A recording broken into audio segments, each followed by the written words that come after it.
Welcome to the At a Total Loss podcast, where real-life lost moms talk about stillbirth, baby loss, grief, survival, and all things in between. I'm Catherine, a lost mom to my beautiful son Brody, who died at full term and was stillborn in January of 2022.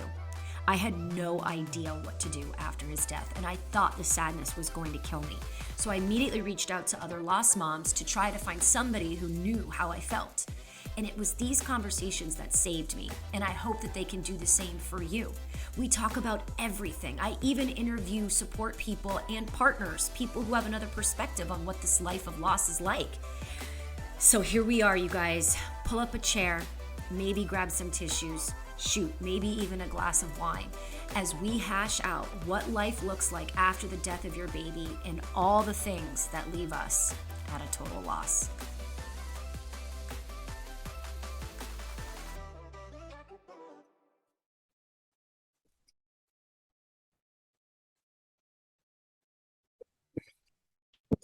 Hello. Hello. Hi. Oh, there you are. How There are I you? am. You are just the cutest thing ever, I swear. Oh my God, get out of here. Get out of here. How are you this morning or afternoon? Afternoon, just another day in paradise. Right? Living the dream. Yes, I just had to get up an Instagram post because I haven't had time to write much lately. Yeah. So I had to make it happen. No, I saw it. It's a good one. It's real good. You're good at it. Yeah, it's an interesting space to want to say stuff. And then I look at my captions all the time, like, this is really long. And then I'm like, you know what? I'm just gonna let it fly at this point. Yep. Who cares? Well, this is where we're at. I'm always doing the thing of I go back through it and I have to change all the ands to ampersands, which I actually really like ampersands, so it's fine. But then I have to shorten it up so that I couldn't even get hashtags on this one. So they had to go in the comments, but that's okay. They're cutting us off. Yeah. Have you always been on social media and really active on it? Yes and no. Professionally, I'm a photographer. Mm-hmm. And so it's kind of funny, going way back. I didn't want to get Instagram for the longest time because I hated when it first came out and everybody's like, I'm a photographer, I use Instagram filters. Cause that was the first time there was editing capability on cell phone cameras was through Instagram. Right. And so everybody thought they were a photographer and everyone thought they were so cool with their square crop photos. And so I forever, I fought it tooth and nail. And then a photographer friend made me get it. And then it really changed a lot from there. Yeah. So yeah. And then it kind of shifted instead of just posting cool photos of stuff. Now it's just completely interactive and algorithms and all the things that you have to do. It's I don't know. I don't care. All the things. All the things. Yeah. But thanks for hopping on. I know you are a busy, busy lady. Something like that. Yeah. Yeah. So, are you in Florida? Minnesota. Oh my God. Why did I think Florida? Who the hell was that? So close. Almost. So close. Nailed it. And you're in Georgia? Yeah, I'm in Atlanta. Yeah. Okay. I'm from Florida. That's probably why I'm always when people are super cool, I'm you're from Florida, right? And they're like, no, bitch, not even. Well, I've never been told that I'm cool based on where I'm from. So that's kind of awesome. I'll take it. Well, I know that you were one of the first accounts that I saw because, as you probably heard before, you're funny as hell. And it's not even on purpose. It's just part of who you are in this life after Junie. And so me coming into this spiral world of grief, in January, I was all the grief stuff didn't work for me. Right. So I was when I found your page, I was oh, wait, should I be laughing at this? What the hell's wrong with me? And so I remember going to a girl here in Atlanta. I was I saw this page and she's funny. I are we, because she had been a lost mom for 3 years. Is and I was this the other Brody's mom? It is Sarah. Yeah. Okay. This morning, all of a sudden the thought occurred to me, I was looking at your page again, because I'm not super familiar with you. And then I'm oh my gosh, you're the other Brody's mom. The other Brody's mom. Connected Yes. the dots. Yeah. Connected You guys it. need shirts. Brody's mom, the other Brody's mom. Seriously. Yeah. Every time I get something with Brody on it, she's like, can I have that? I'm like, no, you cannot, but I'll get you one.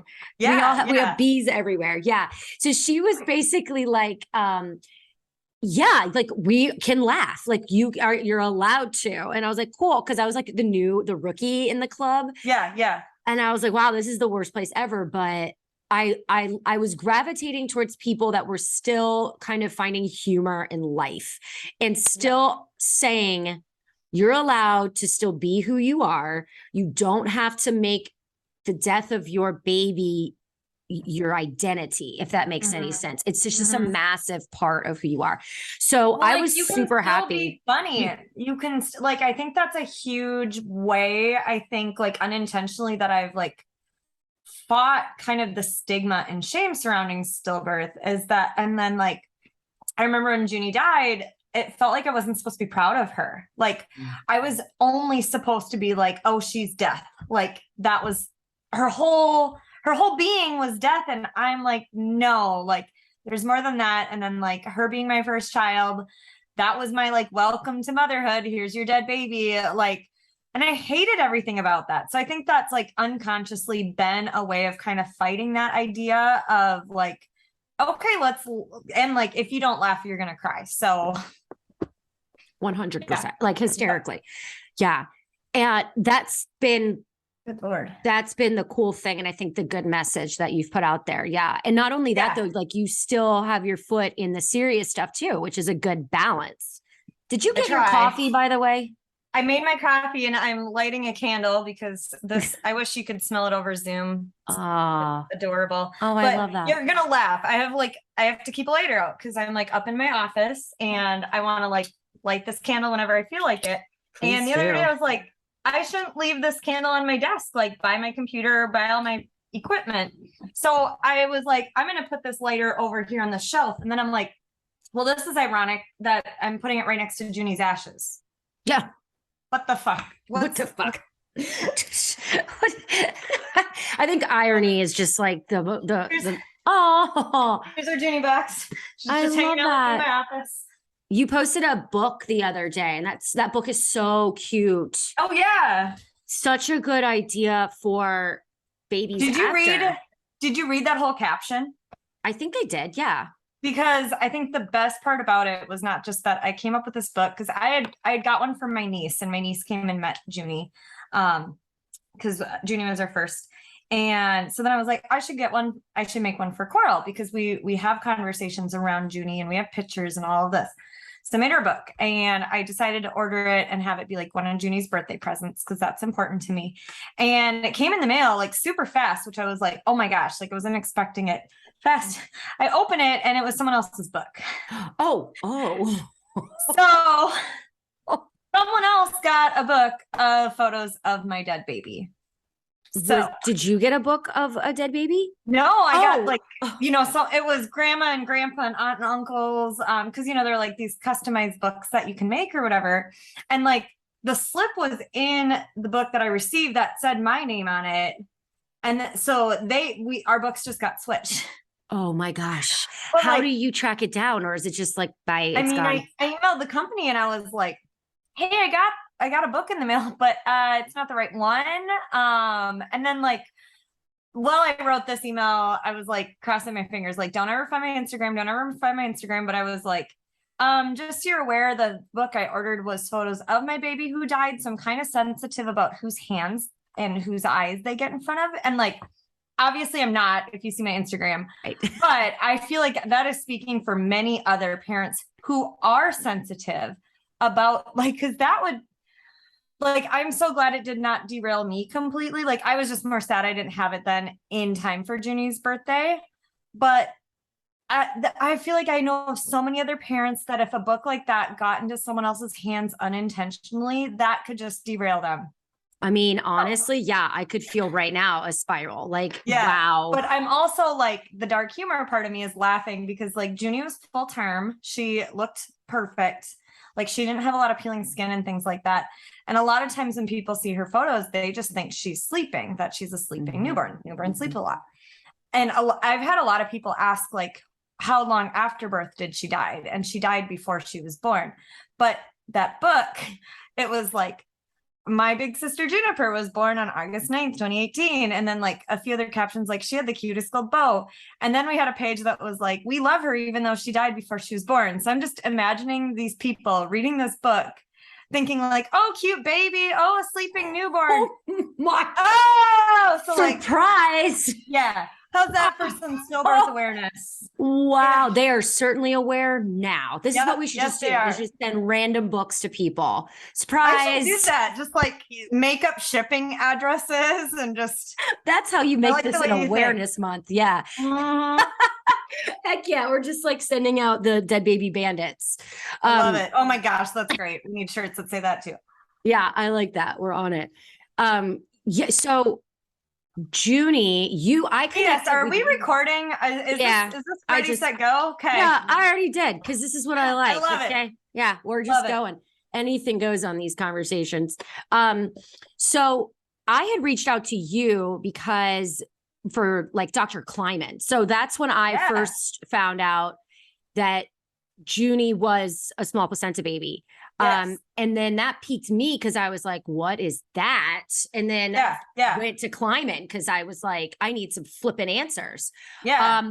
So what is Junie's story? What happened? I will try to give you the condensed version so we don't run into the whole. So no, you got as much time as you need. Our first babe. I never had a first trimester dating ultrasound. I was just going to like a general family practice type doctor because I'm like first kid, like, you know, I was trying to be real low key and real chill and like, you know, reading all the things about pregnancy, like don't do the glucose drink, it's full of crap. So like do the jelly beans, like, you know, I was trying to like be really chill. First pregnancy, whatever, which of course, like now where I'm at, I'm like, oh my gosh, like that shouldn't be a goal for people in like when approaching your first pregnancy. So my 20-week scan was the first ultrasound we had with her and she was measuring small then. And the tech even like questioned our due date then. And we didn't have a first trimester scan, which is the most accurate one. Cause she was measuring like 2 to 3 weeks behind already at the 20-week scan. So then I was, then sent to MFM and they were working off this 20-week scan I had. And there was a typo with my due date for Junie. And so then every time I went to MFM, I saw a different doctor there. So my pregnancy care with her was kind of like this long game of telephone of like, someone said this and then they said that, you know, and then it got messed up along the lines. For most babies, a due date little mix up isn't a big deal, but Junie was IUGR, intrauterine growth restriction, because of her small placenta. That's a big deal because you don't want to go past 37 weeks if they're severely growth restricted because the placenta shuts down. So when she first started measuring small and we're at MFM, they said it's likely due to placental insufficiency that she is small. So we were like, okay, you just measured every gosh darn thing under the sun on this baby. Like, can you measure the placenta? You're saying the placenta isn't good or it's struggling or whatever. Why don't we measure it? Like that's gotta, you know, we measure our weight, we measure our blood pressure, we do all of this data collection. Totally. And they were like, nope, we can't do that. It's a weird size. We don't know how, blah, blah, blah, blah. So then I had preeclampsia, which caused the IUGR, which caused the small placenta. We did not know she had a small placenta until after she was born. And of course, once she was born, you know, you say like, we did decide to do an autopsy and we were just like, do all the checks, what, you know, like you trust these medical professionals that they'll look into everything. And then I was under like such close care. I was like, okay, like they're going to be able to tell, like, I'm going to have answers. I'm going to know what's up. Cause after my 20-week scan, I started going every 4 weeks to MFM to check her growth. And then I was doing weekly biophysical profiles and non-stress tests. Started doing those twice a week because her growth, she kept growing, but she wasn't growing fast enough like to stay on the curve. Like she just kept dropping on the chart. So then I started going twice a week and I went in 4 times the week before she died. I was seen 3 days before she died. And that was 4 days before I was supposed to be induced unless I went into labor. Yeah, once she was born, we kind of thought like, okay, we're going to get all this info. We had all these appointments, like, we're going to figure shit out. And like the hospital report was just like, nothing's remarkable on the placenta. So when I was backing up, when I was about 28 weeks pregnant, they decided to ultimately change my due date, because of her, to make up for her small growth. Like that was kind of their way of being like, she's not growth restricted. We're just going to change because of that due date typo. Like, what a mess. Her autopsy, her placental report does support that I was farther along than my chart says. So according to my chart, they said I was 36 weeks, 3 days when she died and was born. And we think I was 38 and 2. And again, that's supported by the autopsy and by the placental report and all of those things. So I was pregnant again then with Coral, and I met another mom, Ann O'Neill. She's Elijah's mom. Elijah died a month before Juniper. And we were going to be doing a parent panel for another organization. And so we're in the car on the way there. Randomly, it was in May and it was snowing. Like, what the heck? Minnesota. Yeah. I'm not sure how you missed her. I'm from Minnesota. I don't know. But so we started talking, and she's the one that told me about Dr. Kleiman. And I wish if we had played a drinking game, every time someone said the word placenta in that conversation, we'd all be dead.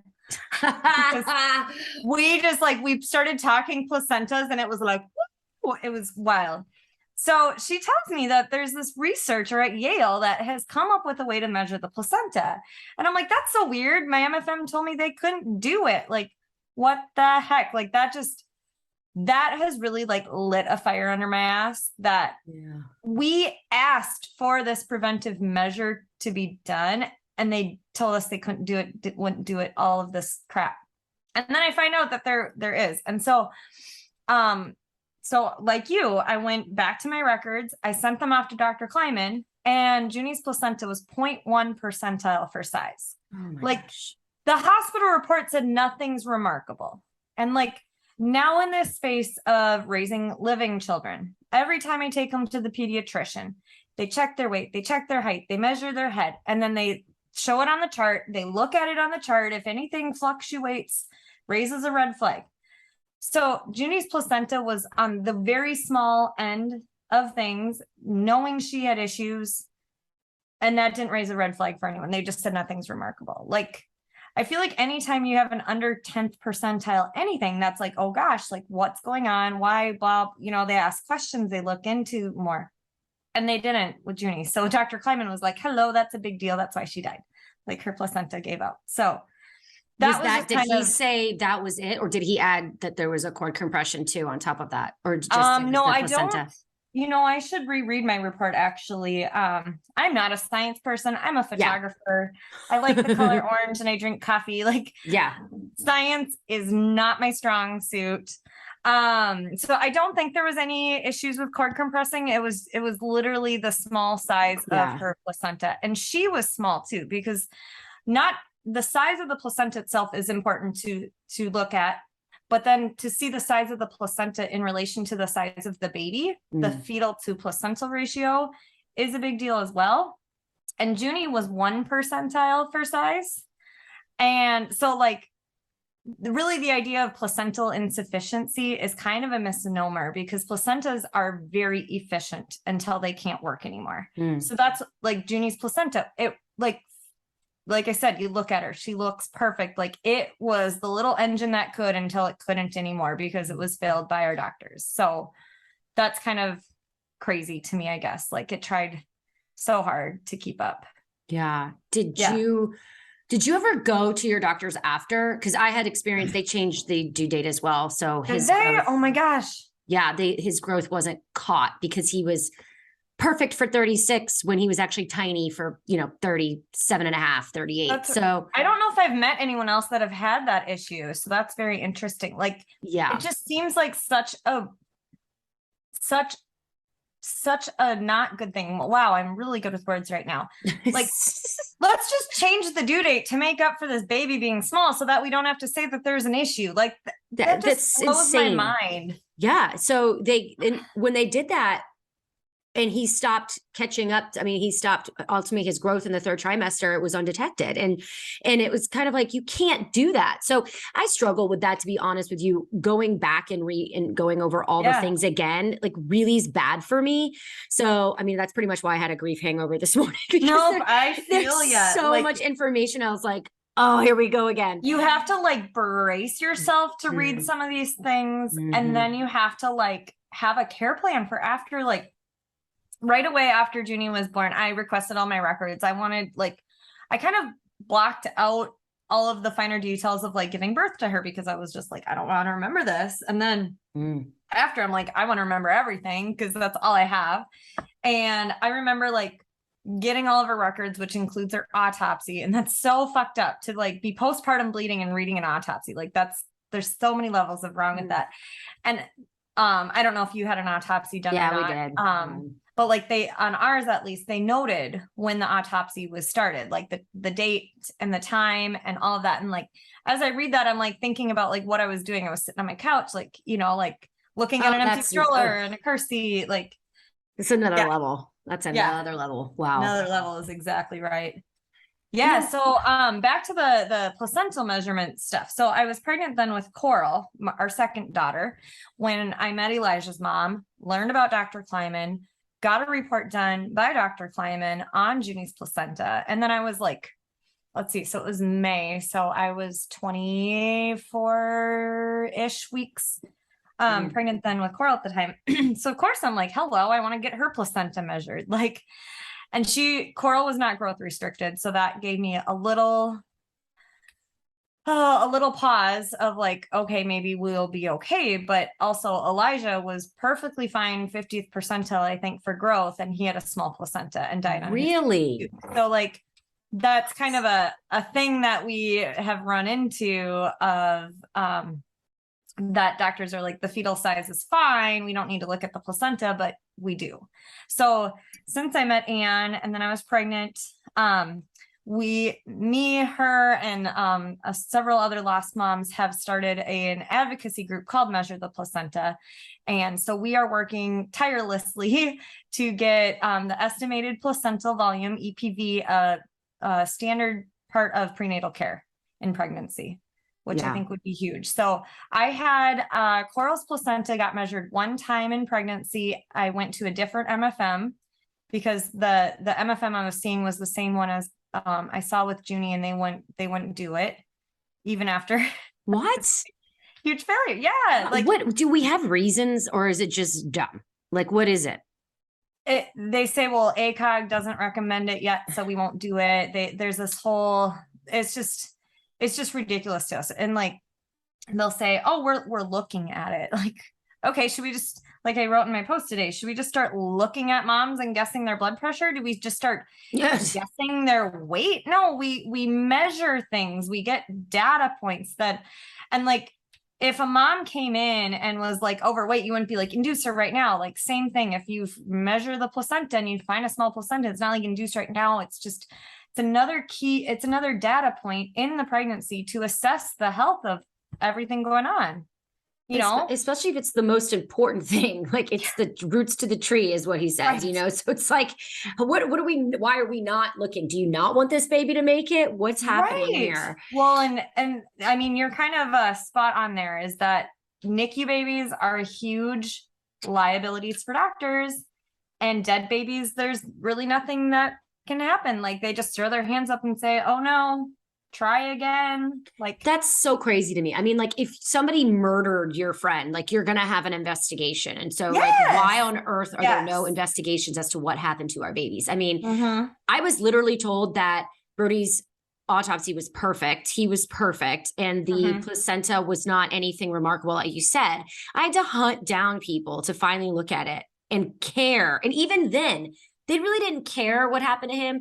They were more like, let's just prep for the next child. And I was like, I'm not over this one yet. Right. And then that's why Kleiman was cool, because he was like, I don't care what you do after this. Like, I just want to get down to the bottom of like what happened to your son. Did you say Brody had cord compressions he had cord compressions? Yeah, that ultimately is what Dr. Kleiman said he died from, because he was like 7.1 versus 1 for like the ratio. He was like 7 Sure. times. Yeah. Okay. So it was gonna catch up to him. I think Yep. they thought I was 6.5 months. Sorry, weeks. God bless. I need to put something else in this. I'm coffee like, where's at your this point. coffee? Here. Help. So he was saying that Brody could have probably trugged along a little bit longer, but he ended up having cord compression is what killed him. Which is also another situation and why I have the grief hangover, because all the count the kicks things is another element of the small placenta conversation. Absolutely. That really traps my ass sometimes, because if anybody had just looked at me in the 36 weeks that I went in there and said, how are his kicks? How's his movement? I would have been like, first of all, what do you mean? And they would have told me, and then I would have never forgotten it because I was a psycho. I was like the same thing. I was super attentive and super clean with what was going in my body. And like, I was just very aware of everything. All those things. Yeah. All the things, especially because Brody's my first child as well. Yeah. So I have chills as you say that, because one thing that has really changed in my mindset since having Junie was I always kind of thought like, okay, well, if you're pregnant and you're like going to a high risk clinic, like, something could happen. And I feel like I had the opposite experience of like, I felt like I was being seen so frequently. It felt like they almost were guaranteeing that nothing would go wrong. And like, now I'm like, well, going wrong it means death. Like, I remember afterwards of like, when people say like, baby's here and healthy, it's like, baby's here and alive. Like, that's actually what you're saying. Like, just blows my mind. And so like, I often wonder if I hadn't been high risk, if Junie could be here, because the day before she died, she slowed down and I asked people if I should go in, and everyone's like, you just had an appointment. You have an appointment tomorrow. You have an induction date. Like, if something was wrong, they would have made sure to tell you. Like, my MFM doctor mentioned stillbirth one time, and that was in the second trimester when she first was growth restricted, or they caught that she was growth restricted, and then they kind of, changed that, backpedaled on it. She mentioned stillbirth and saying, we'll induce at 37 weeks to avoid stillbirth. Like, it wasn't, if you go past 37 weeks, your baby could die, or like right up until 30, like everyone avoids the word death when talking about pregnancy. Everyone avoids the stillbirth conversation. And like, no one ever told me it was important to track baby's movements. And what you just said a few minutes ago was so perfect on doctors, providers should be saying, tell me about your baby's movements, I absolutely hate when I go into doctors and they're like, so is everything good? Like, how do we know? And then like, you're making that assumption, like, because I experienced them with Coral and Jersey's pregnancies, as I was like hyper aware of all these things. I know that was kind of the question I got. Like, it shouldn't be kicks are good, like, because you have no idea what does good, like, they are what they've been. Like, you have no idea. So like, I think telling me about your baby's movements is a way better way of like just opening that conversation. And then I think that also shares how important it is to track those movements and to be mindful of the way your baby moves, how your baby moves, when your baby moves, all of those things. Because Junie's autopsy said that she died probably 24 hours before birth, as close to 12 hours prior to being born. And my appointment that we found out she died at was at 8 a.m. and she was born at 7:41 p.m. So she could have died on her drive. Oh my God. Like, so you found out going to an appointment, just a scheduled appointment? Yep. It was my last regularly scheduled growth ultrasound at the maternal fetal medicine clinic in the cities. So like, I know a lot of moms felt something was off and they went in, and mine was just like, all right, last appointment, let's get her done. Like my husband and I were going to go to the appointment, and then we were going to install the car seat after that. Like, it was just like, okay, like clicking down here. Like, my husband was painting Junie's room the night before she died. Like, it was just like, let's just tick off a few more boxes before we have this baby, because we'll have the baby Monday if we don't have the baby in the next few days. Like, so that was the thing too, is, so number one, like I was saying, this experience of like going to this clinic, I thought like that meant I would know something was wrong. And I don't think anyone ever said you're high risk. No one ever told me like, your baby's in danger. It was just like, she's small, she's perfect, but she's small. Like, I don't feel like anyone made it feel serious. And it's such a strange, like, I remember after Junie was born, I was telling someone that I went to maternal fetal medicine, or MFM, that I was going to maternal fetal medicine. And they're like, what is that? And I was like, oh, a high risk specialty clinic. And they're like, oh, you were high risk. And I'm like, no, I wasn't. No one ever told me I was high risk. And I'm like, no shit, I was high risk. It was like twice a week ultrasounds. That means high risk. But like, none of my doctors ever said that. No one ever like gave me that label. No one ever gave me that like pressure, which I think is so backwards and so weird. And so I didn't want to burden anyone with like all these extra appointments. So like I kind of kept it under wraps, which is so weird. Like I didn't want to unnecessarily worry people. Like it's such a duality thing here. But so my last appointment, we told everyone, this is my last appointment. We're having the baby soon. Like one more appointment. Yay. Like, you know, at that time, the biggest thing in my life was that I was going to this clinic so much. Like I was just ready for that part to be done. And but you were so trusting of them. Yes. Like they had your trust. There was not one thing that could potentially like death was not an option because they never said it. I mean, talk about blindsiding. And when 100%. you say you should have been high risk and, you know, you should have been told it at this point, I'm convinced we all are high risk until the baby is here healthy and alive. 100%. We say that over at Measure the Placenta all the time, that you're only low risk until you become high risk. That is like so perfect. Yeah. It's so like after Junie was born, and then I was talking to doctors about another pregnancy. They're like, we'll have you take baby aspirin, you know, to keep preeclampsia at bay. And it's like, why didn't we just do that right away? It's like, well, you have no history of it. Well, I have no history of pregnancy. Yeah, none of this has happened before, people. It just blows my mind. Or like how in order to get any sort of investigation into miscarriage, you have to have 3 before they'll do any sort of questioning about that. Like that's just blows my mind. When we see, I get super fired up about the stuff too. And there's not much at this point because I'm kind of like, obviously there's nothing I can do about it now and, you know, help to educate and all that. But when I think back, we now call, because 3 of us here in Atlanta went to the same practice and we now have dubbed it the DMV because we felt at like we would go in, they'd be like, who's next? Sit over there. You'd wait for like 3 Take hours. Your number. And then I went in there, I'd be in the room for like 30 seconds. They'd ask me like, hey, do you have any questions? I'm like, what? Should I have questions? Like, no, I don't know what to even ask. And then, you know, they do their thing. And then I would even try to ask questions and they were just like, I gotta go, you know? And it was, it was crazy. And I remember going to my sister and I was like, cause she had 3 babies from the same practice, no issues at all. And I went to her and I was like, why are they? I know, of course. Yep. And I was like, why are they so chill? And she's like, well, you're not, you know, you don't have any issues. There's women going in there that have super high risk and they're probably got a lot of issues. You don't have any. So think of it as a good thing. And I was like, well, that's a good point.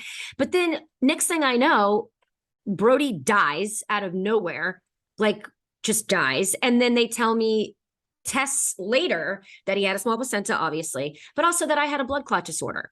And that I was like, guys, could we not? If you don't mind me asking. Oh, no. I have factor 2 prothrombin gene mutation. It's not as bad as factor 5 Leiden. It's like right before that one. Sure. But like, it's still bad. Like, obviously, I'm in this space of like knowing things, but like everyone is always like, oh, I have this thing, but it's really rare. And I'm like, I know 6 of you with it now. Like, that's the thing. Yeah. Cause it's insane. Now we're trying to like conceive and I'm like looking at live babies. I'm like, how'd you guys do that? Because I'm in such a world where like this conversation of death is just it. Like they die unless they prove otherwise. Like, you know what I mean? Do you look at living babies and think like, wow, you won the lottery. Like that was so rare, like 1 in a million chance and you have a living baby here. Like, do you like, I remember soon after Junie was born, like I wanted to run up to people and like shake them and be like, you are so lucky. Like, do you realize what a miracle this is right here? Like, and especially if they're like, oh, we weren't even trying. Like, oh my God. He looked at me and I got pregnant. I'm like, yeah, it's a weird mentality now. Like we were out this weekend and there were like babies everywhere. And I'm only triggered by like infant boys just because obviously I had one. Yeah. So it's like, I'm just staring at this baby. I'm like, you little shit. Like, how Did did you you? throw the Junie thing Yeah, at him? I almost did. My husband's like, you okay? I'm like, fuck this baby. Like, how did you do that? How did you get here? Right. Give me all your secrets. So Like funny. it almost feels more likely that I'm gonna go win like the jackpot or like it like obviously now I have my 2 living children here, but like in that space of like trying to conceive again after having your baby die, like at term, like I feel like I should just like go to a casino and I would have won more there. Like I was way more likely than to like just have a living baby. Like, well, let me ask you that. So when you started, so obviously 1 in 160, which sounds small, like it's a big ass number, but it's still very rare. So rare. And then when that, after that happened, were you just like kind of thinking that you could go win the lottery, but with like your pregnancies and all the things after, were you just like, we're just going to have everything. Now everything's going to go wrong. Everything. We're now susceptible to anything. Yeah. And especially because my first pregnancy that ended in death at full term was so closely monitored. Yeah. Like you can't really lose more trust than I could in pregnancy, because I remember my first OB appointment when I found out I was pregnant with Coral. 2 things I remember from this appointment. My first thing was, I think the first thing I told my doctor was, I want to deliver in the same room that I had Junie in. And we live in a small community. And they had put us like in the birth room at the end of the hall. So I didn't hear living babies crying, which was helpful. But then like on another side of things, it also kind of feels like it's kind of reinforcing this shame and stigma of like, oh, you have a dead baby, we're going to hide you in the corner so no one else sees your trauma. And like people are here to have living kids. Like, like deep down, I'm glad that they did what they did. But then there's also like that side of things that I also like to like. I was having a conversation with someone the other day and they were like, they really should like have you give birth on a different floor. And I'm like, absolutely not. Like that would have felt so stigmatizing. Yeah, like would have been weird. Yeah. Next to grandma with her heart transplant, like having a baby, like I wanted everything to be as normal as possible when Junie was born. Like I wanted to feel like a normal mom. She had just died. Like I wanted to do all the normal things. So yeah, my first thing was I wanted to give birth in that same room as like a way of like reclaiming it and also as a way to like feel closer to Junie. And then the other thing is my doctor was like, what more can we do for you? Like you already had like the highest level of monitoring aside from being on continuous monitoring, checked in the hospital with Junie. So like, what more can you do? And that was really hard to like find a balance of more appointments versus too many appointments, because it almost felt like more appointments would mean more likely that my baby would die. Obviously going into another pregnancy, I was educated on the importance of the placental size. And I was way more educated on the importance of tracking baby's movements, which was such a mind fuck. It's like every time I felt Coral kick, I was afraid it was going to be the last kick I felt. Like it was really hard. Like that was something I had a really hard time talking about while I was pregnant. And then the other thing was I could not, and I will never be able to tell people my due date anymore. And I will not, it was really challenging then when I was pregnant with our 3rd daughter, Jersey, because I had to find daycare then for Coral to go to appointments. And it was really hard, because stepping back to Junie's story, that last appointment we had, I hadn't shared a lot of my appointments with people because I was like, I don't want to worry them. That last appointment, we told people, last appointment, yay, we're going to have a baby, So everyone knew I was at an appointment. So all day then, once Junie had died, I'm getting all these texts. You're having a baby today. You're having a baby today. Or it was, oh my God. Well, first it was, how was your appointment? And then when I didn't respond, including my mother-in-law, she was one that knew of my appointments. How was your appointment? And then we didn't respond. So then she's like, you're having a baby. You're like, that's where, and I drive an orange car, like small community. I was getting Snapchats of my car in the hospital parking lot. Oh my gosh. Of people being like, oh my gosh, yay, you're having a baby. You're a mom today. Like, can't wait to hear how it goes. Like all this happy, positive, uplifting things, because no one's thought is your baby's dead. Never. Like it's the greatest juxtaposition of welcoming death on the floor that you welcome life. Like it's just, that's so backwards. So then my pregnancy with Coral and with Jersey, I could not share my due date. I could not share induction plans. And a lot of people really, like people outside of loss, didn't understand why I had to safeguard that so much. So that was a complicated thing, but that was a thing of like going into another pregnancy that I was like, people can't know when I'm going to give birth. Like, Yeah. because I couldn't deal with that, that level of emotion again of like, just, obviously I feel guilty in ways that Junie died. And I feel like I like let everyone down and I let myself down. And so when I was pregnant again, I was like, I don't want to let people down again. Like, I didn't want to have to like respond to happy, positive, uplifting messages with death again. So that was an interesting thing to deal with too. Well, I mean, not letting people down is such a big part of this whole thing. You feel, especially your first child, you feel almost like a failure and you're looking around at the grandparents 100%. like, I'm so sorry I couldn't get this done. Like I had one job, I did everything I could, you know. And can I point out that is why it hurts so much? Like I've talked to so many moms about like when the grandparents say how many grandkids they have and they don't include the baby that's died. That's why it hurts so much, because it reinforces this idea that I let you down or that they don't count or that like I'm a failure. I failed you. I didn't give you that grandkid. Like, so that's why it's so important for grandparents, for other people. Like if you're going to list out the names of our family on our Christmas card, if you're going to go through the effort to put Coral and Jersey, you put Juniper on there too. Like that is one little space that we get to see our family together. Yeah, Junie's not going to read it, but guess what? Coral and Jersey aren't going to read the damn Christmas card either. Like I am. It's for me. Yeah. And that's what, and I think as we enter the holidays, and my first holidays without him, obviously, I think that what we have to try to translate to people is that we're not celebrating and recognizing their death. And I'm not speaking for everybody. I'm speaking for myself. 100%. I'm recognizing that they lived and what their little life did to our lives and how it changed and that our we can lives. Still keep them present here, even. And I think that's like a huge difference in the death of a baby before birth versus like, my uncle died when I was 8 years old. He was in his 20s. And like my dad pointed out that we didn't have birthday parties for my uncle once he died. And I'm like, yeah, but we had birthday parties for 20 some odd years for him, which is great. And I wish we had so many more for my Uncle Matthew.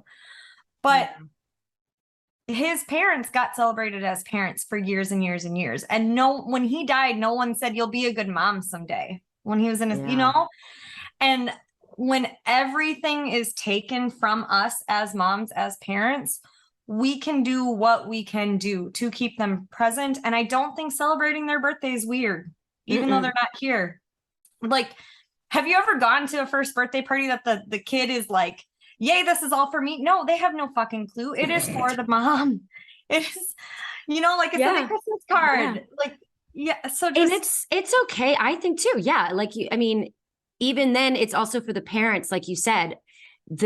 Junie and Brody made us mothers. And so that's to celebrate that life was never the same, whether they lived or died. They made us mothers. They were alive in order to die. So I think celebrating that they existed and still exist in our lives is what the celebration is. It's not, hey, let's celebrate the fact that we got fucked by our healthcare professionals and that they died in our body. Like, no, we're not, that's not it. That's not it. And that is a tragedy, but and that's going beyond that our babies are more than just death.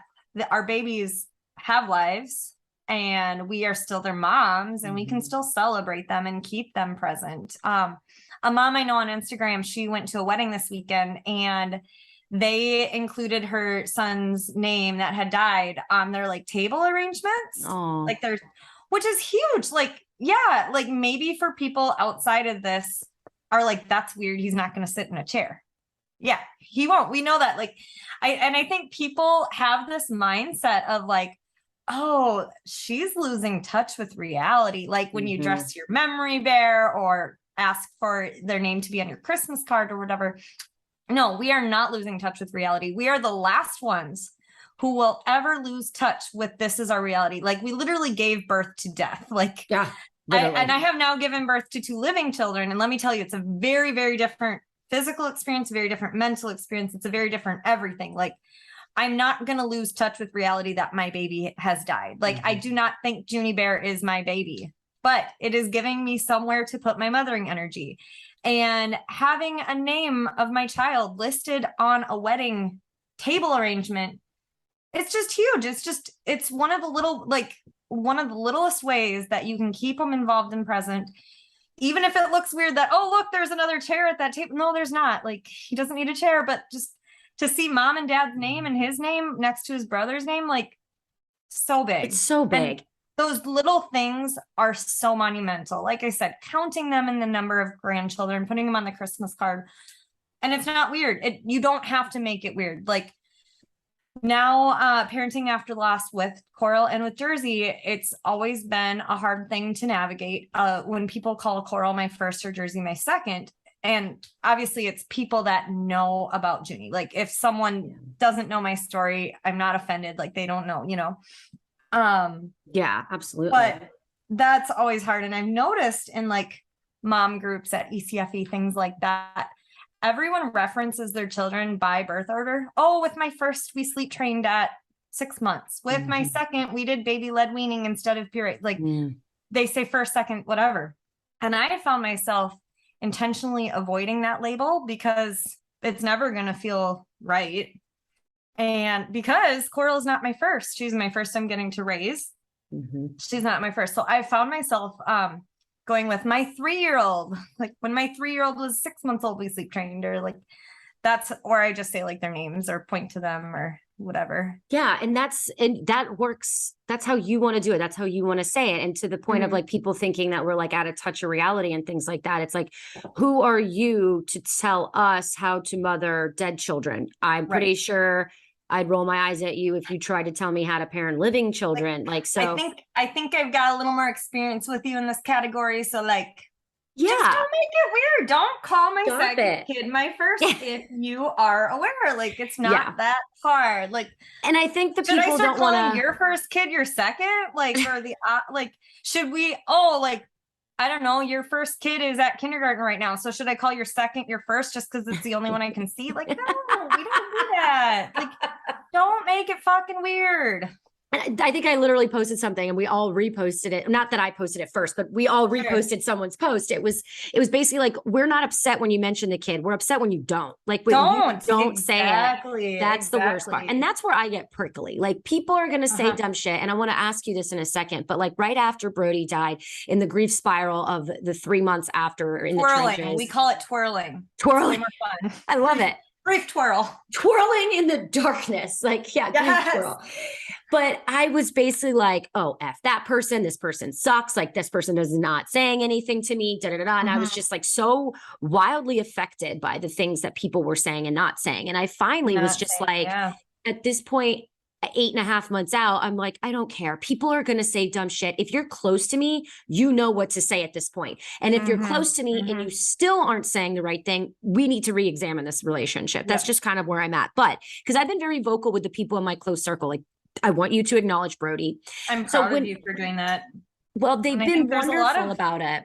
A lot of empowerment though, and speaking up for yourself. Going back, you kind of asked about like social media and why I'm on social media and things like that. And when Junie first died, I found that no one knew how to navigate it. And everyone defaulted to this like icky, like funeral home grandparent-esque way of mourning and grief, of like thinking of you, sorry for your loss, try again. Like, like I couldn't wipe, and people were like, when are you going to try again? Like, I gave birth, like, and so many people like just avoided that I was postpartum. Like, I remember when a friend asked me Junie's stats, like that was the first time someone asked me how big she was, and it was for my Junie bear, but I started crying because I'm like, oh my gosh, someone cares about my kid, like more than just like death. And so that kind of encouraged me to start posting on social media, or like, I learned to like text people or email people like ahead of interactions, because I found that everyone was navigating it all in this like gross, icky, weird way that did not serve me. Like, obviously nothing is good about this. That's why I always like to talk about choose what's least worse walking this path. But I also found that people were really weird about seeing pictures of my baby, and that hurt my heart so much. And that kind of fueled me. Like, I'm a photographer and I was proud of my baby, and I just wanted to share her pictures in color. And I remember my photographer friend was like, that photographed Junie, she's like, oh, I can send them to you black and white. And I'm like, no, I want them in color. Like I wrapped the girl in an orange clementine blanket. Like I like color. And it felt like this like shroud of like, people were expecting me to share them in black and white or like not share them at all. Or like I would be like, oh, like, you know, like, here's my, oh, I got a bunch of texts. Like, here's my baby, you know? Yeah. Yeah. And they'd be like, oh, thank you for sharing with me. Like it was this like pity or like, well, here I got like 300 more. You want to see more? Like, no, I'm proud. Like I'm sad she died and I'm proud to be her mom. And I want to show her she's freaking cute. Like she's adorable. Like she really is. okay, who knows? Like, you can, that's what we have left. All we have left are these pictures. All we have left are these memories. You don't have to shut down the conversation. Like you can ask more, you can see more. So I started sharing her photos on Instagram as like, look, I can share my baby even though she died. And I wanted her to like be recognized as a baby and not just like this death. And like, even in the hospital, that was a thing that I started realizing. Like they brought all these like knitted outfits, which thank you to any organization that does that. But like they gave me something purple. I don't do purple. And it was like crocheted. Like, no, I wanted to put her in a diaper and a onesie. Like, and I didn't. We only wrapped her in the blanket and then in her angel gown, which was orange. Thank goodness we found an orange one.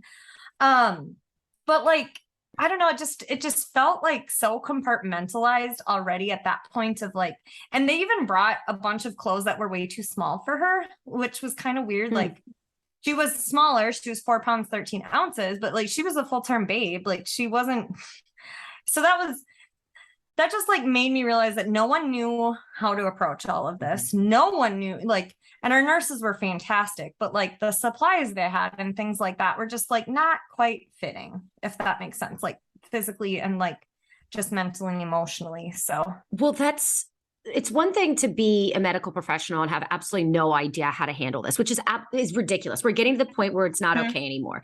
You should know how to handle bereavement care for somebody who's lost their baby. And that's another story. And I know a lot of us are doing a lot of things trying to fix that. But for people in society in general, I'm finding that their discomfort, they will sacrifice mine for theirs, even though I'm this one suffering the death.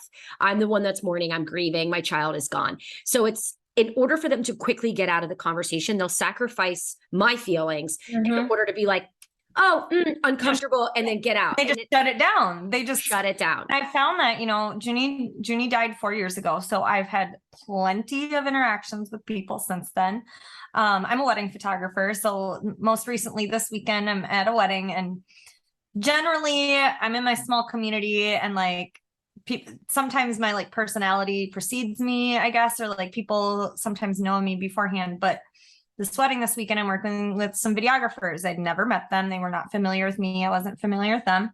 And, you know, people, it's a normal topic of conversation. How many kids do you have? Or I think I mentioned that, oh, I had babies back to back in August, which, especially in the Midwest as a wedding photographer, August is like the worst possible time to have babies. So having 3 babies in 4 years in August was kind of career suicide, but wow. Yeah. So like, I think I mentioned something to that degree. And so they're like, oh, how old are your kids? Or how many kids do you have? You know, it just kind of went into that conversation while we were waiting for the wedding party. And so then I had to like, oh, you know, like our first would be 4. Her name's Junie. She died at full term. And they're like, oh, I'm so sorry. Oh, I didn't mean to ask. I didn't mean to bring it up. And I'm like, no, I like to share her. And I said, I don't need pity. I just like to share her. Like, I love her. I love her as much as my other kids. Like, it's fine. Yeah.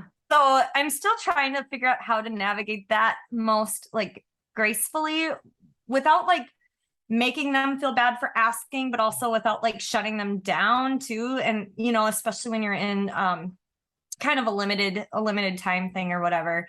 But that interaction went pretty well, even though I kind of was like, nope, no pity necessary. So yeah. And I think all of us are so different too. And I think it also depends on our moods and who we are as people the day of, because and the day, like, did you read your baby's autopsy report today? You might be a little bit more challenging, you know, or you might have less energy to put towards it.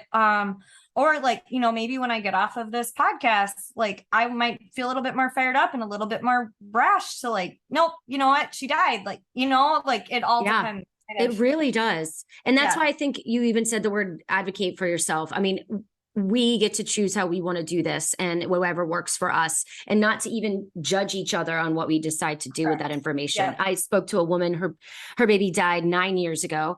She said there's just some days where she's got all her kids with her and she's like, I have 3 instead of saying 4. And she's like, and I had to be okay and not feel guilty about saying that in a moment where I didn't have the energy to explain it. And I respect her for owning that, for saying, this just didn't work for me right now. 9 times out of 10 it does, but right now it didn't work for me. And I can't feel guilty. Our babies know we love them. We do love them. But at some point, you have to say, I'm going to handle this however I want to handle this. And it's not even a blanket statement. It's going to matter depending on who I'm talking to, when and where. Yeah. I mean, you are working as a photographer, like you are working, you're a professional. So it's like at some point you may not be able to bust out in tears, in the middle of a photo session, Yeah. So, and same here, like pick up the phone. I have a recruiting company, and I get on the phone and the kid in the background, there's a kid screaming in the background, and the baby, like, and I'm like, oh, and then the guy's like, sorry, I'm babysitting my kid. I hope it's all right. They're hungry. And I'm like, this is not okay. Like, no, you shut your baby. Like, but I'm the professional. And I'm like, I can't be like, sir, put the one baby thing, like, away. Being a wedding photographer, that's just gotten me lately. Like, I don't make a thing of it, but it's always the be fruitful and multiply. And like in the back of my mind, I'm like, if they don't die, like, I will. Good luck with that in the back of the room. Yeah, right. I'll cross my fingers for you. Count the kids. Like, measure the placenta. Come on. If only. So laughing, I can see you in the back of the room, like, okay, cool. That's good so luck. Funny. But yeah, like, I will say, like, now parenting after loss with my 2 girls here, I say like waters it down sometimes. Like, I think when your first baby's died and that's your only kid and you want to be seen as a mom, like you went through all this shit, you should be acknowledged as a mom. And so like, definitely when Junie was my only, I was very much like guns a-blazing, always, like acknowledge her, like, look at her cute blanket, blah, blah, blah, things like that. And now like having 3, I feel like it's watered it down a little bit, that like sometimes we exist separately. I'm home with them, but like Coral goes to preschool a few days a week. And so like sometimes like if I'm with a friend with her kid, it's just Jersey and her kid in a picture, or, like it makes it a little less like Junie's constantly being excluded, when now there are more memories that we've had that, that maybe Coral's in and Jersey's not, or Jersey's in and Coral's not. So it does feel like, if we take like a group photo, that always feels when she's missing. And that's when I like to include Juniper if I can, or like holidays when we should be all together. But like, it feels a little less worse now, like running errands with just the 2 girls, because sometimes I run errands with just 1 kid now. So that's been kind of nice and star emoji healing to experience. And I'm really leaning into that feeling as much as I can. But I still am very, very hopeful that people will always count her as one of my children and things like that. And like having your first die screws up that hierarchy forever. Like sometimes it's hard, like people that had living kids that then had a kid die, like obviously there is a whole other spectrum of grief in that experience and what you have to manage. And like, oh my gosh, I'm not sure I could imagine parenting living children with being freshly postpartum with a child that died, like props to all you mamas out there doing that. But they have complete family photos before their baby died. They, their first kid is their first kid, or their second kid's, and then it like gets screwed up. And like, I just always feel a little like there's some discomfort that we will never, like we have 2 family pictures of me and baby daddy and Junie together. And like, those are the only fully complete family photos that ever exist. You know what I mean? Yeah, So absolutely. No, I I'm know. not downplaying the parenting while grieving at all. Don't come at me for that. I'm just, there's a lot of very unique challenges that come to having your first kid die and then parenting. Yeah. And to your point, I think I said this to baby daddy, my husband. He how many people have caught on to that one. Well, you have to, because like then you could say husband, but they don't know if it's Brody's dad or not. Like, right. Well, and actually, like, so that was something I started doing on Instagram when I started sharing Junie as a way to acknowledge Junie's existence, because like when they're not here anymore, you got to like make them still exist. And so that was something I started doing. I started calling my husband baby daddy because that was a way to acknowledge that he had a kid and that we had a kid together and whatever. And yeah. I feel like recently I've had a lot of people be like, "Oh, you're married?" Yeah. What? I know. I just saw your ring. I'm like, she's married.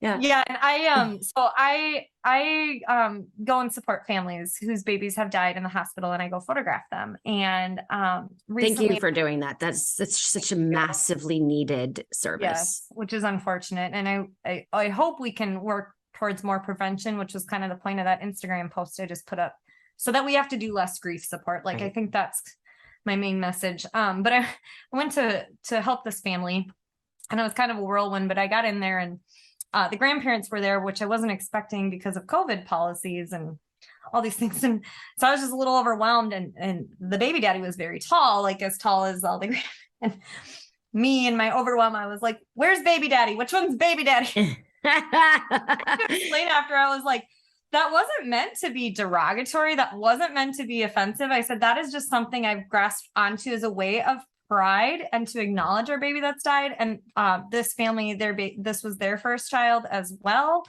So I was like, I'm sorry if that came off the wrong way, but it's really meant to be something full of pride. It totally works. It works.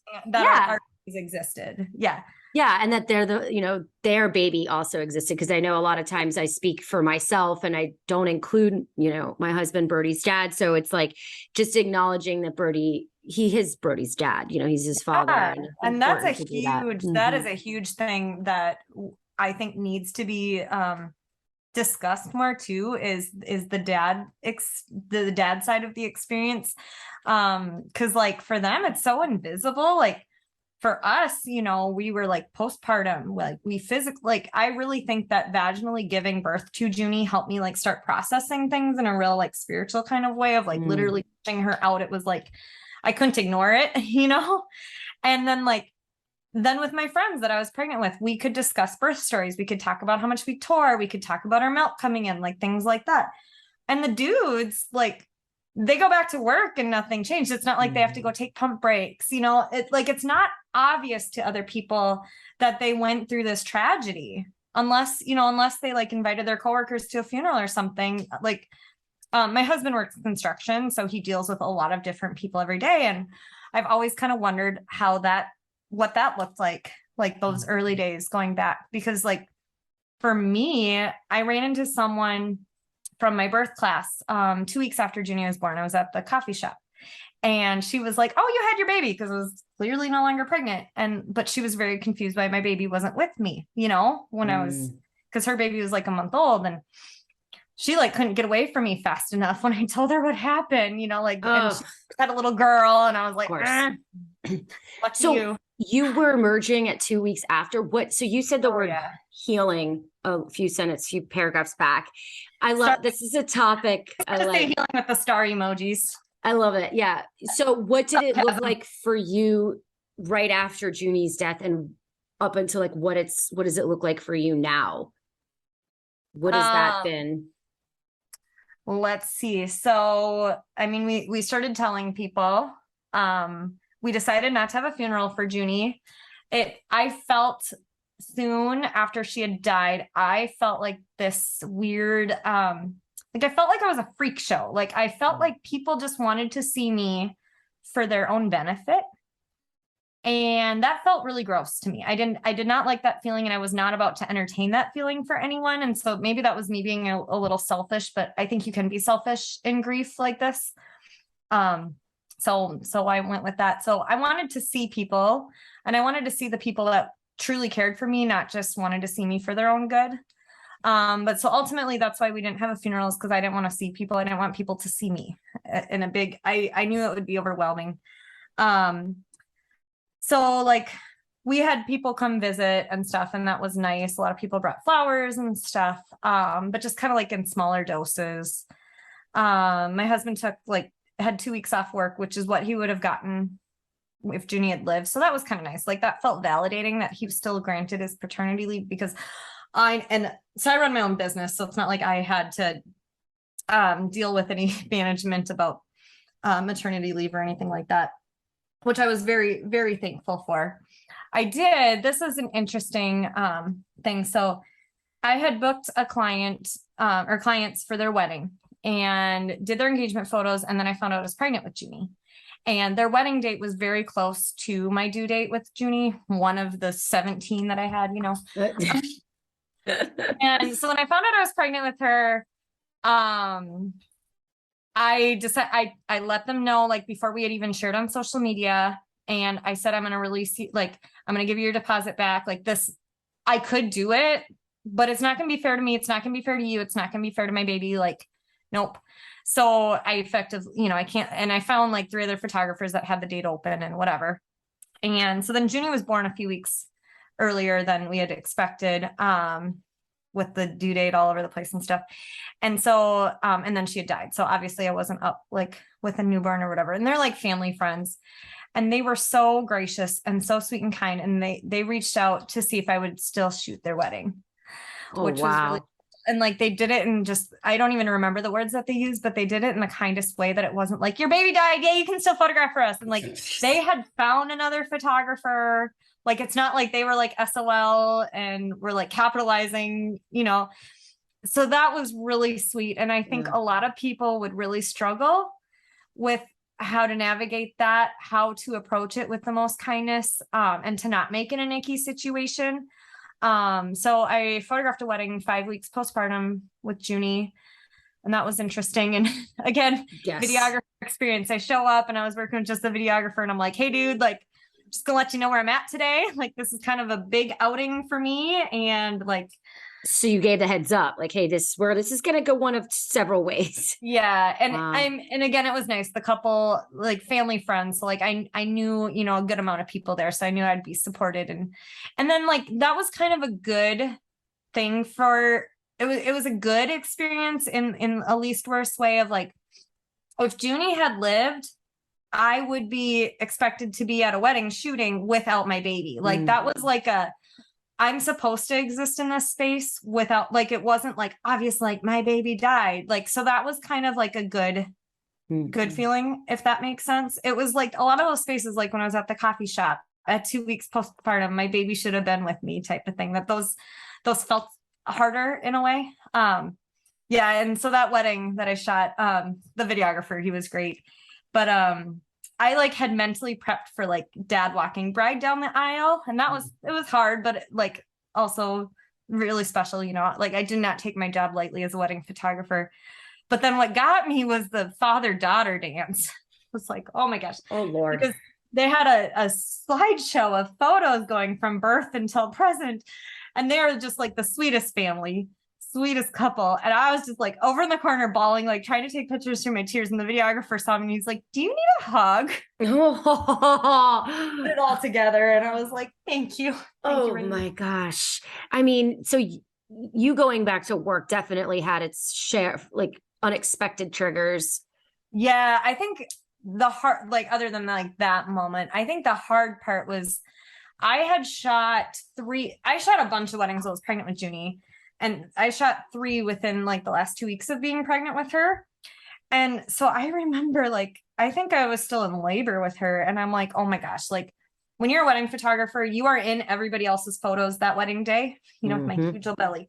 And I was like, oh my gosh, I don't want people to like see me in their pictures and like have this bad, icky feeling. Oh, I didn't even think about that. Oh, it's ridiculous how my mind works sometimes. Like I'm so intentional to a fault sometimes, but so then, like within a few days of Junie being born, I emailed all of my clients that I had worked with, not just weddings, but families and other clients, and let them know our story, like in my own words versus them like finding out through the grapevine. And because I wanted to own it. And again, I was proud to still be your mom. And I didn't want them to like look back on their wedding day with any like icky feeling. And I wanted them to like think like, oh, Junie was at my wedding. Like that's really special, you know? And the other side of things, I'm like, okay, generally in life, people start dating, get engaged, get married, have babies. Like, so I'm like, okay, this is hopefully what's going to come next for them too, only not have their babies die. And so I just didn't want to give them any like bad juju. I didn't want them to feel anything like that. So that was a really, you know, interesting thing to go about too, was sending those emails. But oh my gosh, that was really professional of you. I think that was a really good thing to do. As hard as it was, maybe. Yeah. We don't think to do that sometimes.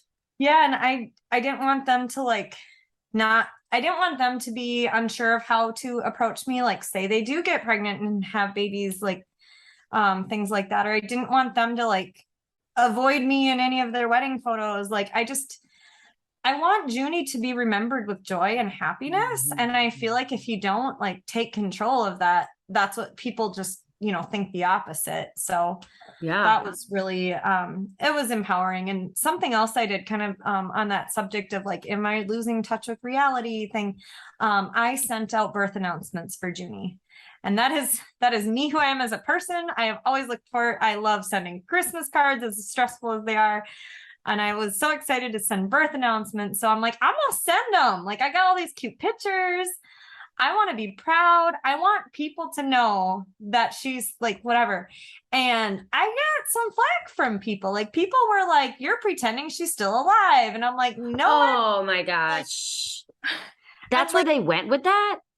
That's the feeling I got from a handful of people. Yeah. Like they were just like judgy on like, she died. You don't do this. It's like, no, I can, it's not hurting nothing. So and like, it's not like we sent them out like, yay, she's here. Welcome to the world. Like we didn't put that. We just put, Juniper Anna, we put born into heaven on them. That was kind of our way of being like, she died, you know. I think a lot of people kind of default to like the faith messages, you know, especially in those early days. And then also like love dearly and forever missed. And then with our names and our pets' names, you know, love like that.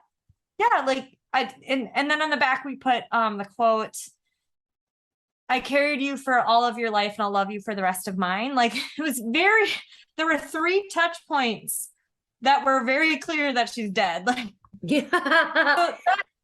So she has like beautiful photos.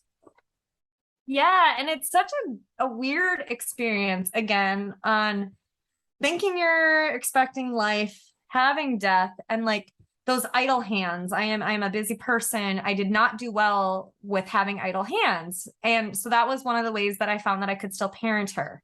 And I did a baby book and I did a bunch of these things. And one of the unexpected cool things about Junie's birth announcements was everyone put them on their fridge.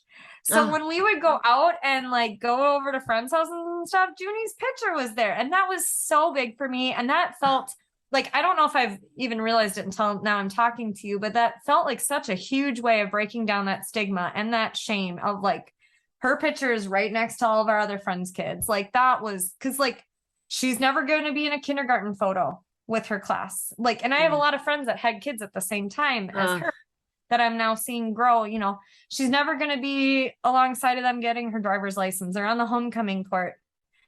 So like, that was just huge. And That's so huge. And I love that you're normalizing that. That's so important. Because I know a lot of people probably message you, right? They probably come to you with questions or they reach out or DM you about things or they hang on the things that you do, you know?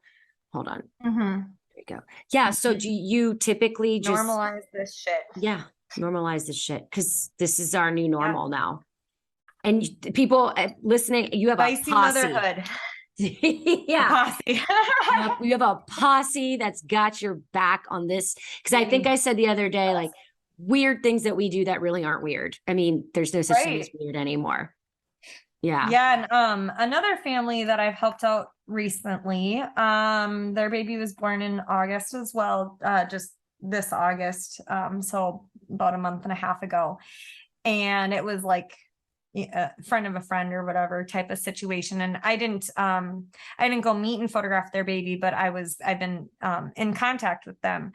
And so I had sent the mutual friend a text like, okay, I don't need to actually talk to them, but I'm going to send you a text and I want you to forward it to them, just to, because they hadn't had their baby yet. They knew she had died. And so I sent him a text, and the thing she really latched onto, which, spoiler alert, will probably be an Instagram post coming up, was it is not weird. It is not weird to spend time with your baby. It is not weird to dress her. It is not weird to have your living kids come meet her.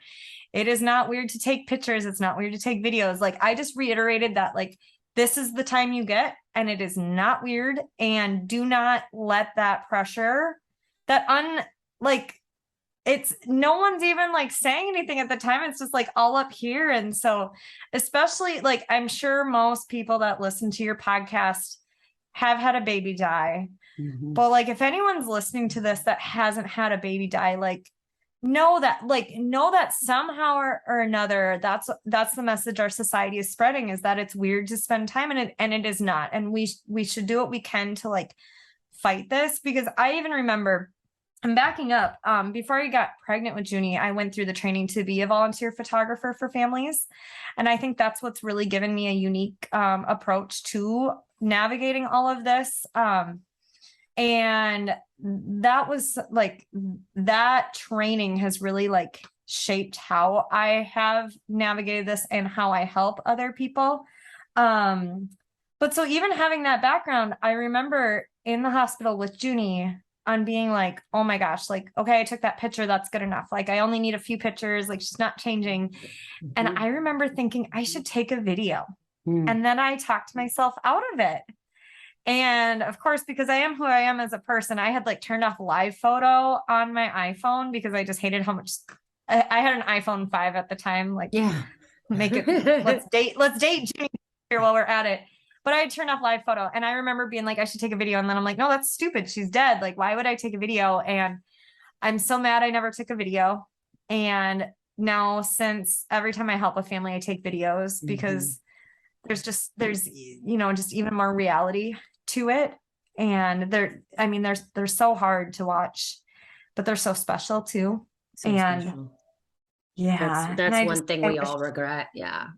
More, just to take more. And so that was a big thing of what I told this family, of just like, it's not weird, and to do all these things and don't feel that pressure. Like, and most of the time, when I help families, my main goal is to slow the time down for them, because like having your baby die is the worst thing in the world, but the worst part of it is leaving your baby and never seeing them again. Mm-hmm. And I still don't know how our legs carry us out of those hospital rooms or out of those funeral homes, because that's the one thing I wish I could do, is hold her again. And so I try to slow the time down for people, because I remember thinking and feeling like the worst is yet to come. And it's natural human inclination to want to get that shit thing over with. Mm-hmm. So, usually, or when you're in there in that space with your baby, you're like, okay, I have to do this worst thing. Like, let's just hurry up and get that part over with, because I don't want to do it. So like, let's rip the Band-Aid off. And so I try to go in and slow that time down and say, you can spend the night with your baby, and it's not weird. And hopefully your hospital is a cuddle cut. And yeah, so that's always an interesting. So important. And I'm happy that you're doing that, because so many of us did not get that information when it mattered the most, because we are heavily drugged and out of our minds with grief and out of body experience. Like, I remember the nurse was like, do you want lemonade or coffee, like, for your families? And I'm like, I don't fucking care. Like, oh my God.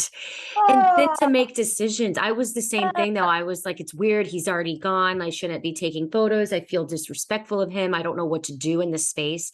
And I just wish so badly somebody had just put their hands on my shoulders and been like, hold him and don't put him down, and just video everybody in this room, video. Yep. And it's just such a taboo subject that not really, I mean, it's just, and I'm so thankful you're doing that. You're afraid. It's scary. It's a very scary place to be. And you're very scared to do the wrong thing with your baby. And like, I remember, so we had found out she died. We stopped home and then we went to the hospital. And I remember like grabbing my hospital bags and like obviously taking a bunch of the baby things out. I wasn't going to need my nursing bras and nursing tanks. And I remember like holding up a onesie. I was actually like in this space, this loft where my office is, was like right here was where I stood with my dead baby. Like, how crazy is that?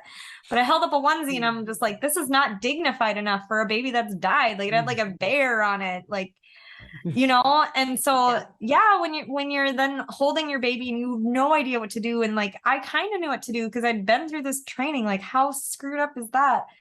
But like, you don't want to do the wrong thing, and you just want to get this over with because it is the last place in the world you want to be, and you don't want to accept that that is where you are. And I remember like getting grief books and stuff and not wanting to read them because it felt like if I read them, I was accepting that my baby died, and I was accepting this title as bereaved parent, which is the grossest thing ever. Oh my God, so gross. And then like, that's a whole nother conversation we could have too on like the language surrounding stillbirth and infant death is just, it's so soft and it's so meant to serve everybody else outside of it. And again, everyone's different and everyone copes differently, but I have very much latched on to like more hard words because like, that's what it is. Like calling it born sleeping.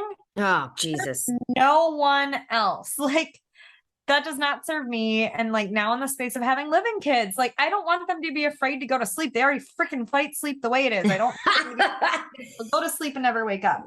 And I don't want them to never wake up. Like that's terrible. You're right. So, I think we cushion it. We cushion it real big. Yeah. We like put up these bumpers, like bowling. When I bowl, I use bumpers because I'm terrible and I'm not athletic. I'm not an athletic person. I heard that's what I do. You do what?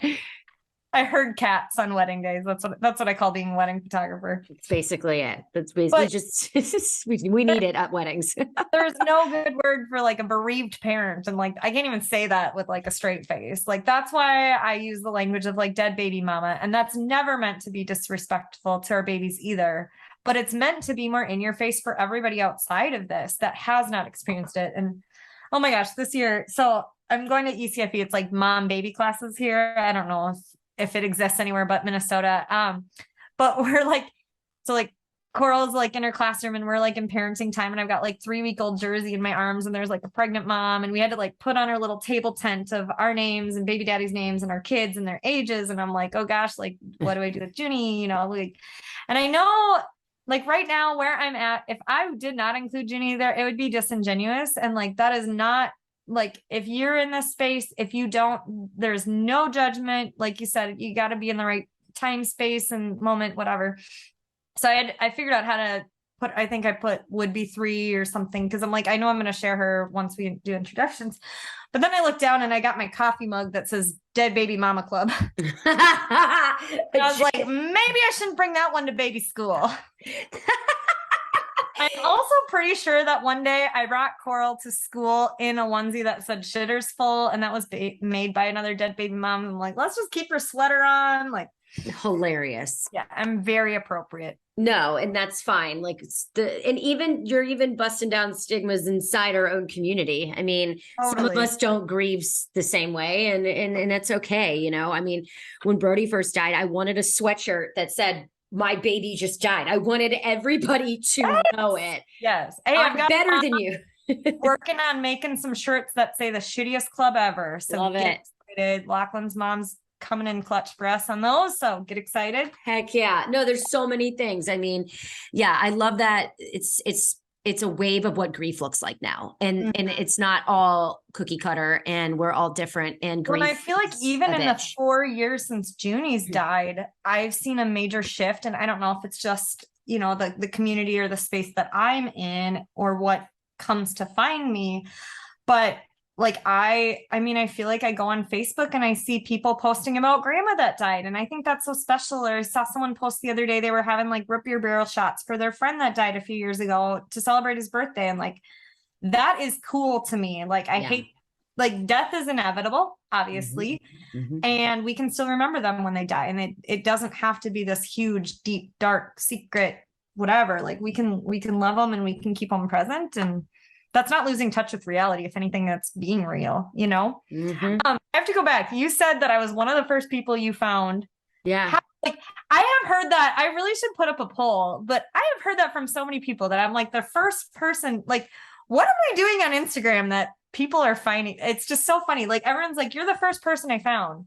Well, I think it was more of like, I went what? to another lost mom, and I was like, was it the other Brody's mom? It was the other Brody's mom. And she was like, you should follow this girl on Instagram because I have the same I blame her. Yeah, it's her fault.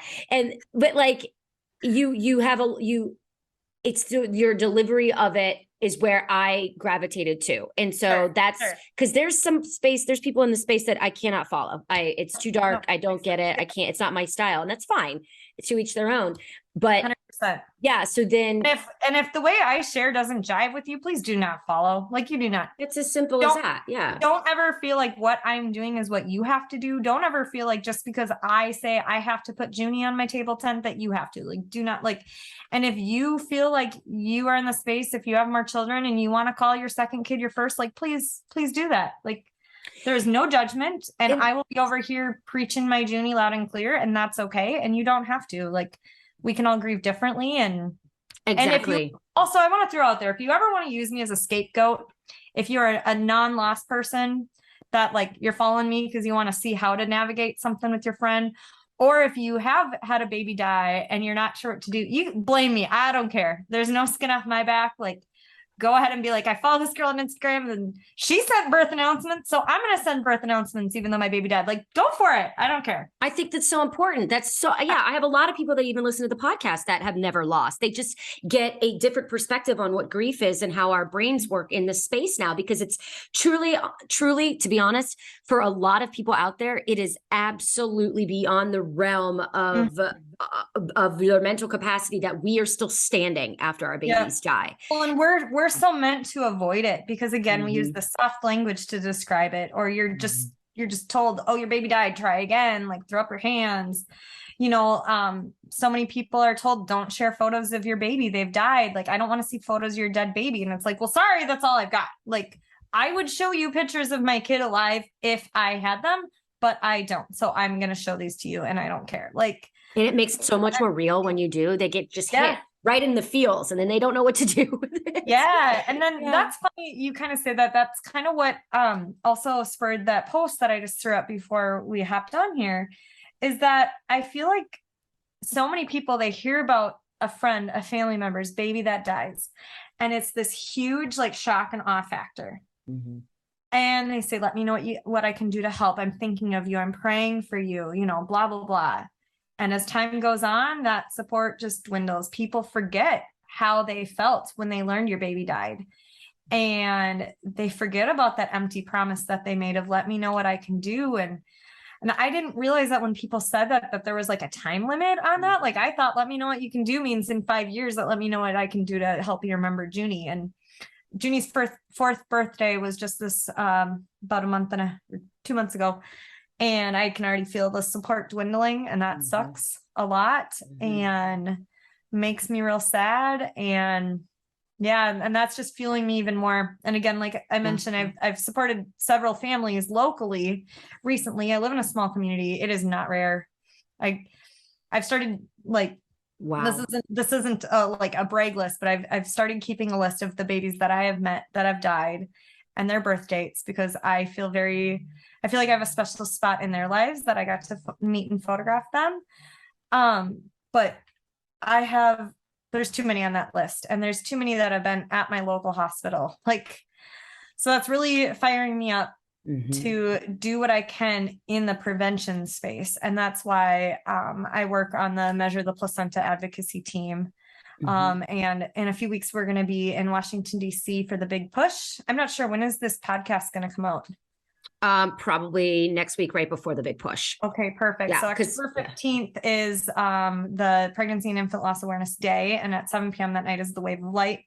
And so in the afternoon, we're going to be pushing a bunch of empty strollers past the Capitol to raise awareness for stillbirth prevention, on the importance of needing to talk more about fetal movement and measuring things like cervixes and placentas as a way to prevent stillbirth, because 23,000 babies dying every year in the United States is way too many. And if 23,000, high school seniors were dying every year, we would, like you said, if there would be investigations, there would be questions, there would be preventive measures taken. Like, oh my God, Debbie said on our call with Shine for Autumn, she said that would be like a 747 dropping out of the sky every week and no one really investigating why. I'm like, when you put it that way, yes, it needs to change. And what is so it? you're going to DC? Yeah, I am. That's awesome. Yeah. I'm totally planning to baby wear Juniper through the airport. Heck yeah. And I can't wait for the flight attendant to be like, do you got her birth certificate? Like, do you want her death certificate? Like, do it. I'm trying to think of a way that I could rig up like a GoPro or something to like record interactions. I need like a spy pen like in my pocket or something. Yeah, you can. A GoPro, I mean, you could put it on your head, which would be super dope. But but I'm afraid that would make people self-conscious of interacting with me. So I want it to be. You mean at the walk itself? No, like at the airport. Like, oh. I'm going to do the ring sling thing just because that would be fun. I think you could probably hang your phone from you, like backwards, like a little pouch thingy, maybe. There's definitely things out there you could. That'd be really, really interesting. I think to watch people curious / uncomfortable and just watch the wave of change in their face. Yes, because if you've had a baby die, you know how that goes, how, and I think you were saying something earlier that made me think about this, that it sucks being this person because you can feel it coming. You can feel the conversation, like not necessarily like baby wearing a memory bear, but like you can feel it coming in conversation that the subject's going to go to how many kids you have, or if you are pregnant again, is this your first? And then that you have the ability, or you might drop that dead baby bomb on the conversation. And then how it's going to go because you've had this conversation before. And that sucks. It sucks to like be that elephant in the room and no one knows you're that elephant in the room sometimes. Yeah. And then the expectation of it too is almost like, I don't want you to feel sorry for me, but I want you to join me in my efforts and how I feel sorry for me because what society has been programmed to do. I want to express the magnitude of this without getting your pity. So it's like a weird balance there, but you're going to get the, I'm so sorry. And then your next thing is be like, I'm fine, but you're like, really not or it's fine. It's fine. No, it's not. It's not fine that my baby died. And so like, it's a crazy ass world. Back to like, we need to be doing what we can to be preventing this. Like, honestly, when I clicked on your profile right before this call, it makes me sad. And like these families I've helped recently, it makes me sad when I see 2022 at the end of your baby's birth date, because like I've had this conversation with other moms a lot too, of like, why didn't I know someone like me before Junie died? And so then I'm like, why? Like, I wish I could have been on your radar before Brody died to, tell you about placental measurements. Like, I hate that we're at this point, we're so reactive and we're providing grief support when more should be done for prevention. And that's why that Shine for Autumn Act is huge. And that's why the big push on DC is so huge. And I'm forever brainstorming ways to get these messages of prevention in front of audiences that need the prevention. And that like comes back to the like breaking down that shame and stigma, because like I said, pregnant for the first time, no one talked to me about stillbirth. No one talked to me about counting kicks. And there's such this pressure of like, don't talk to pregnant moms about their babies dying because you're going to jinx their pregnancy. Well, guess what? Every time you get on an airplane, you talk about the plane crashing and no one talks about how that's jinxing it. You talk about we still fly. We still fly.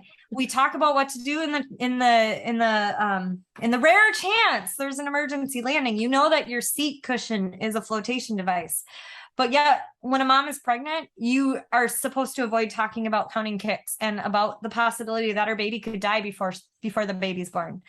And that is such a double standard to me. And somehow, some way I want to keep fighting that and do what we can so that I don't keep adding babies to my list. And that's just, I don't want people to keep, I don't want to keep getting messages saying, hey, my baby died. I found you on Instagram. You're amazing at grief support. Like, no, I don't want to know you. Like, I want to know that your baby lived. Like, that's so huge. It's huge. I feel like this is a good spot to share a story, and we can probably wrap up here.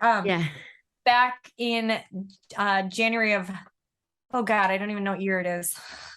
She 2 now. A mom messaged me on Instagram, and she was like, I'm not sure why I'm following you, but I am 32 weeks pregnant, and I just had a NST done and it was fine, but now I feel like my baby's not moving much, so I'm going to the hospital. And I'm like, good for you. She felt reduced movements. She went in, the hospital, hooked her up and said, everything looks fine. You're fine. I think she went home, and then I think she went back because she's like, nope, something is off. My baby's not moving like she used to. And she like pushed, and they kept telling her like baby looked fine on the monitors. And then all of a sudden baby started looking not fine on the monitors, and they ended up doing a C-section, and baby had a true knot in her cord, and she had a short cord. And so had she delivered vaginally, that could have tightened. Pulled. Yes. And so little Miss Margot, I think is she almost 2? Sorry, Kathleen, if you're listening to this, totally screwing up Margot's details, but I just remember getting messages of baby being alive and getting that picture of that cord knot and just crying. And she was like, Junie saved her life.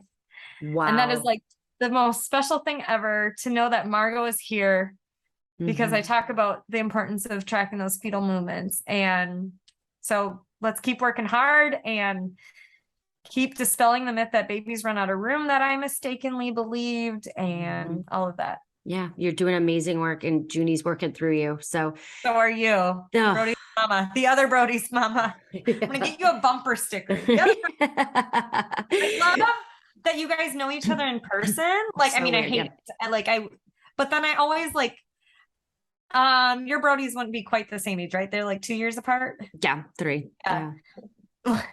So Sarah, Brody's mom, and we talk about, so her daughter Ansley is Juniper's age, and we were joking. There was a post going around, it was probably like 9 months ago or something, that were like, you're only mom friends because you guys had sex at the same time.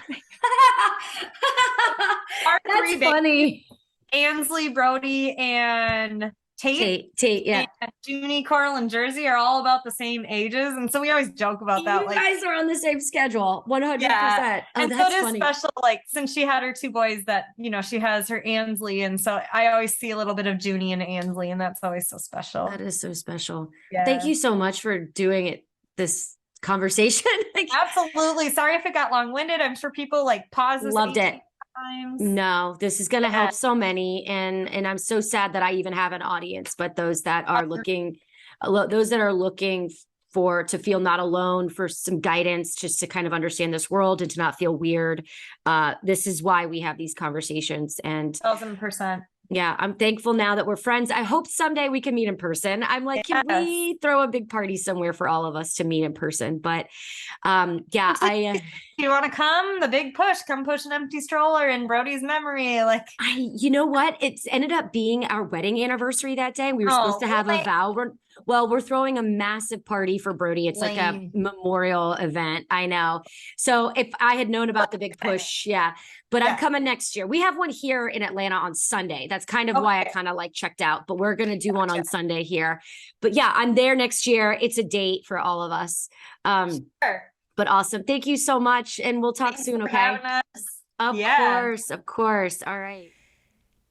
Whew, good stuff. So I hope you guys got something out of that episode, and it's so important that we all talk about this and stay very open about what's going on in the life of loss.